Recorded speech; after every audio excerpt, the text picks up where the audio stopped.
Assalamualaikum warahmatullahi wabarakatuh. Kembali berjumpa bersama saya di channel Bina Prestasi Studio. Sebelum kita membahas soal UN Fisika SMA tahun 2017 nomor 19, ada baiknya kita yel-yel terlebih dahulu. Kunci sukses belajar, serius, rileks, fokus. Mari kita sama-sama memahami soal berikut ini. Perhatikan 3 peristiwa tumbukan pada gambar berikut. Ini juga kategori soal HOTS, High Order Thinking Skill. Ada gambar A, gambar B, dan gambar C. Gambar A, benda P bermassa 8M menumbuk benda Q bermassa M yang mula-mula diam dengan kecepatan P. Ini gambar A.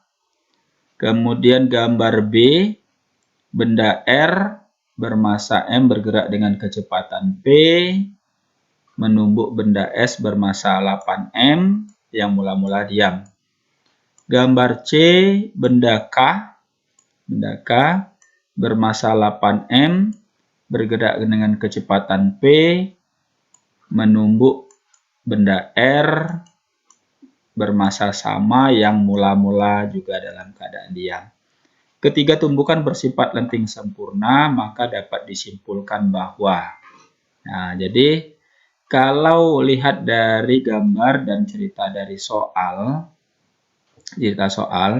maka yang ditanyakan kecepatan terbesar yang dimiliki oleh benda Q pada gambar A, benda S pada gambar B, benda R pada gambar C.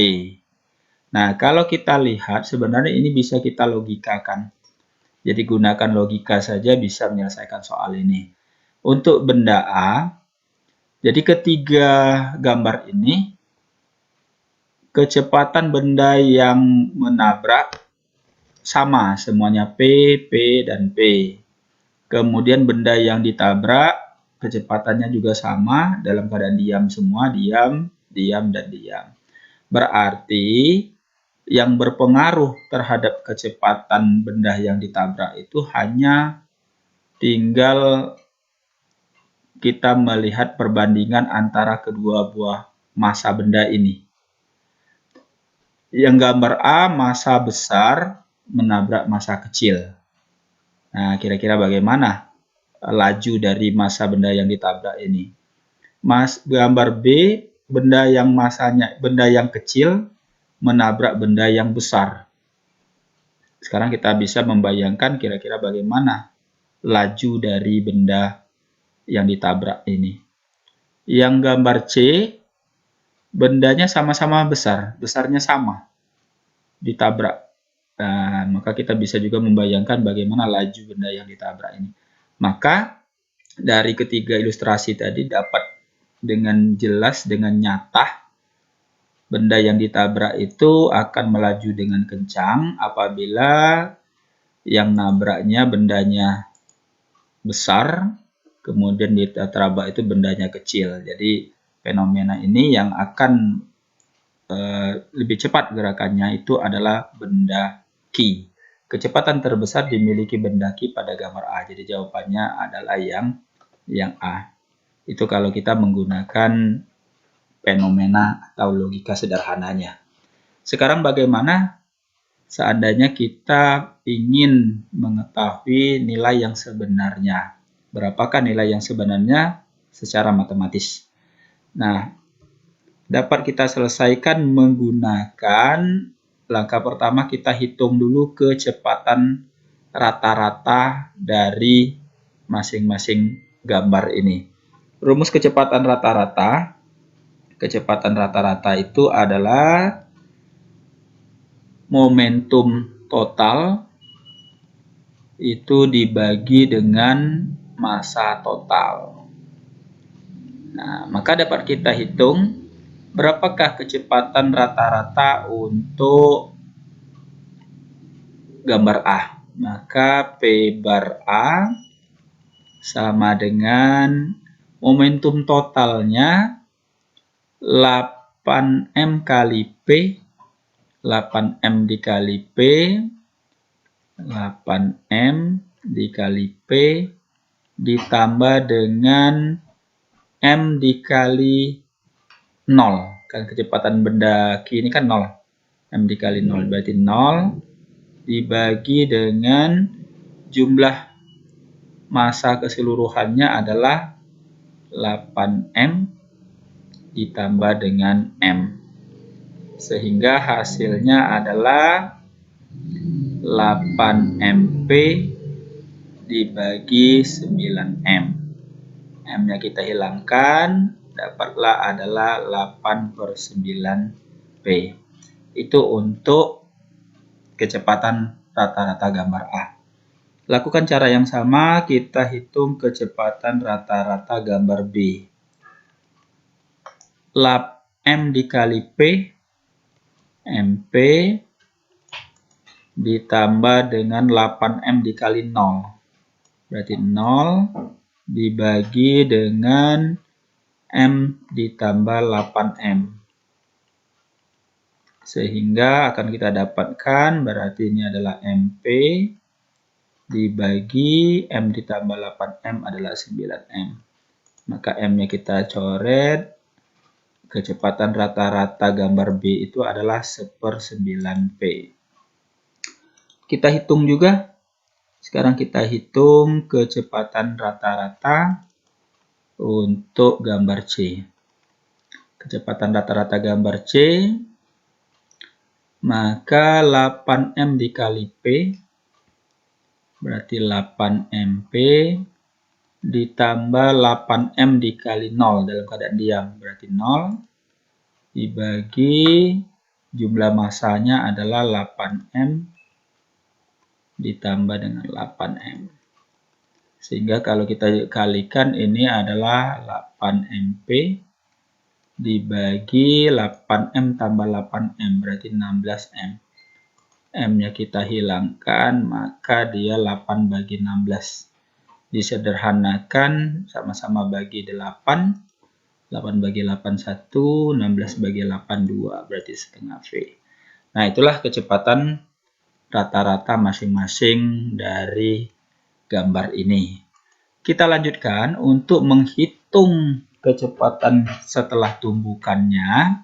Kita gunakan rumus untuk PQ aksen itu sama dengan merupakan gambar A ya, PA rata-rata ditambah dengan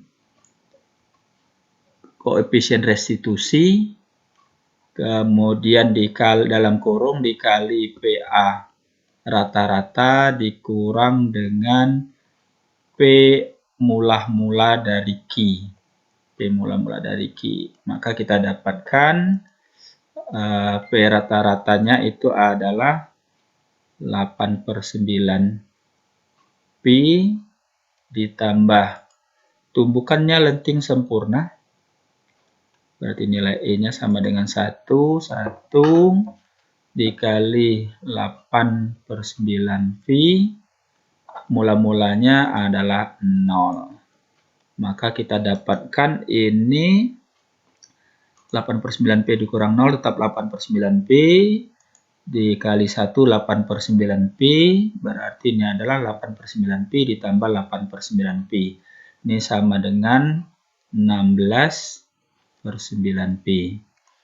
Kita hitung selanjutnya untuk PS aksennya. PS aksennya adalah PB rata-rata ditambah koefisien restitusi dikali dalam kurung PB rata-rata dikurang dengan kecepatan S-nya mula-mula. Maka akan kita dapatkan cara yang sama ini. Ini adalah 1/9V ditambah 1 dikali 1/9V dikurang 0.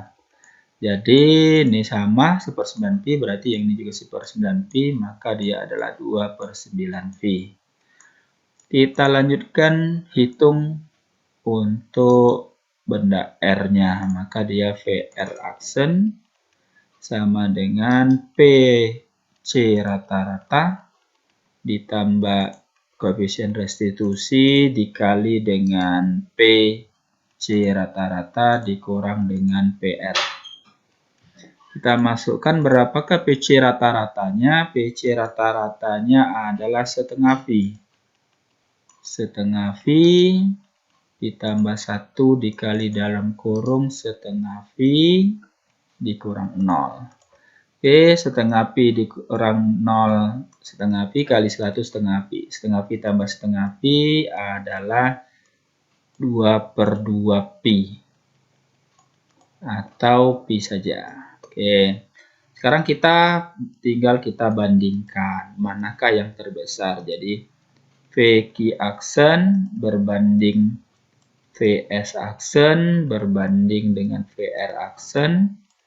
Itu adalah 16/9 Pi berbanding dengan 2/9 Pi berbanding dengan Pi. Semuanya kita kalikan dengan 9. Maka tinggal yang ini adalah 16 Pi. 9 dengan 9-nya habis coret, tinggal 16 Pi. 9 dengan 9-nya coret, berarti ini tinggal berbanding 2 Pi. Yang ini 1 kali 9, berarti 9 Pi. Manakah yang terbesar? Yang terbesar adalah 16 Pi. 16 Pi itu adalah milik dari PQ aksen. Terbukti bahwa kecepatan terbesar dimiliki benda Q pada gambar A. Demikianlah, wabillahi taufiq wal hidayah. Assalamualaikum warahmatullahi wabarakatuh.